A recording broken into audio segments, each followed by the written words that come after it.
प्रश्न है 27 पारे की 27 एक समान बूंदों में प्रत्येक को 10 वोल्ट तक आवेशित किया जाता है। यदि इन बूंदों को मिला करके एक बड़ी बूंद बनाई जाती है तो उस बड़ी बूंद पर कितना विभव होता ये निकालना है हमें।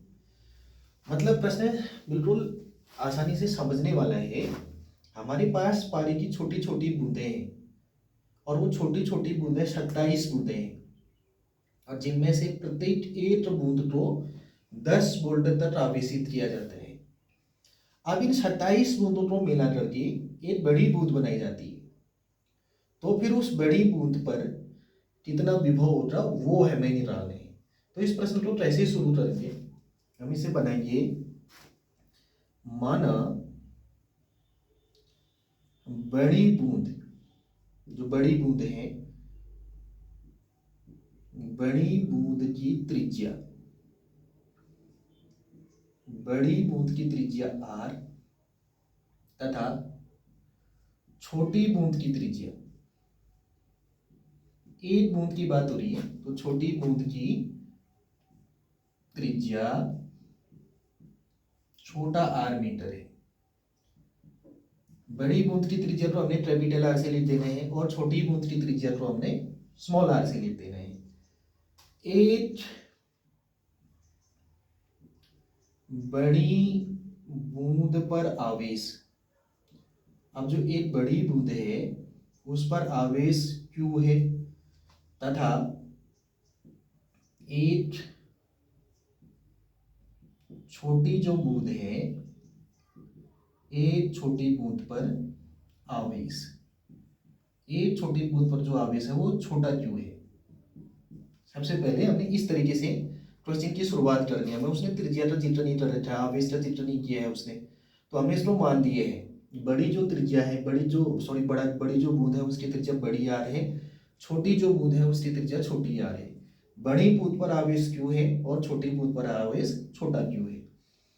अब प्रश्नानुसार अगर हम चलें, प्रश्नानुसार एक बड़ी बूंद का आयतन, एक बड़ी बूंद का आयतन, इसका जो वॉल्यूम है वो बराबर हो जाएगा 27 छोटी बूंदों का आयतन। एक बड़ी बूंद का आयतन बराबर दिया है प्रश्न ने हमें 27 छोटी बूंदों का आयतन, क्योंकि एक बड़ी बूंद 27 छोटी बूंदों से मिलकर बनती है। जब हम 27 छोटी छोटी बूंदों को मिलाएंगे तब जाके एक बड़ी बूंद मिलेगी और उस बड़ी बूंद का जो आयतन होगा उन 27 छोटी बूंदों के आयतन के बराबर होगा। अब बूंद का मतलब होता है स्फीयर, बूंद गोलाकार होती है और गोले का आयतन होता है 4/3 पाई r क्यूब। अब ये r यहाँ पे बड़ा आ गया क्योंकि हमने बड़ी बूंद का आयतन लिखा है, बराबर इधर 27 ऐसे था ऐसा, छोटी बूंद का आयतन करेंगे तो 4/3 पाई और यहाँ छोटा r जो है उसकी त्रिज्या छोटा r है उसका क्यूब हो जाएगा ऐसे ही। तो 4/3 पाई से 4/3 पाई कट जाएगा यहाँ पे एक जैसा है, तो बचेगा क्या r क्यूब बराबर इधर हो गया 27 गुणा छोटा वाला r क्यूब। ऐसे सभी जानते हैं 27 किसका क्यूब होता है, 27 3 का क्यूब होता है। r क्यूब हमारे पास है यहाँ पे, तो ये r क्यूब 3 और r दोनों का होल क्यूब कर देते हैं ऐसे 3r इस की पावर 3। तो इस 3 से सॉरी ये वाला 3 नहीं काटने हैं, इस 3 से इस 3 को उड़ा दो तो जो हमारा r है वो इक्वल टू 3r आ जाएगा। इसको बोल देते हैं इक्वेशन नंबर फर्स्ट। तो ओवरऑल हमने क्या किया है अभी तक कि जो बड़ी वाली बूंद है उसकी त्रिज्या छोटी वाली बूंद की त्रिज्या का 3 गुना होता, ये हमने स्पष्ट कर दिया है। थोड़ा सा आगे बढ़े, तो आगे बढ़ने पर अब हम एक काम करते हैं, एक छोटी बूंद पर निकाल देते हैं विभव, एक छोटी बूंद पर विभव। तो छोटी बूंद पर विभव को v से लिखते हैं, v इक्वल टू क्या हो जाते हैं 9 इंटू 10⁹9, ये विभव का फॉर्मूला है और ये बनता है q/r, 9 into 10⁻⁹ 9 into Q upon R, इसको बोलते हैं इक्वेशन नंबर फर्स्ट। एक बड़ी बूंद पर विभव, तो जो बड़ी बूंद है उस पर विभव कितना हो जाएगा। अब आहिस्ता आयतन अगर हमने वी लिखा है तो इसका वी डैश कर सकते हैं हम।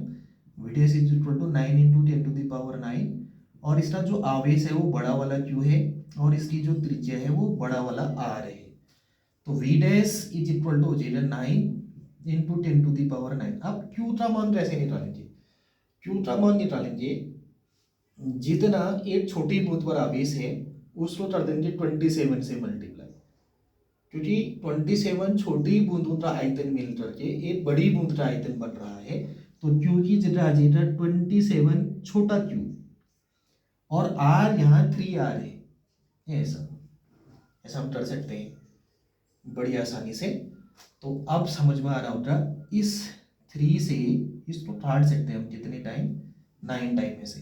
तो V dash is equal to हो जाएगा 9 इंटू 9 इंटू 10⁻⁹, साथ में क्यू अपॉन आर ऐसे। ये है इक्वेशन नंबर थर्ड है, ये सेकंड है और ये थर्ड है।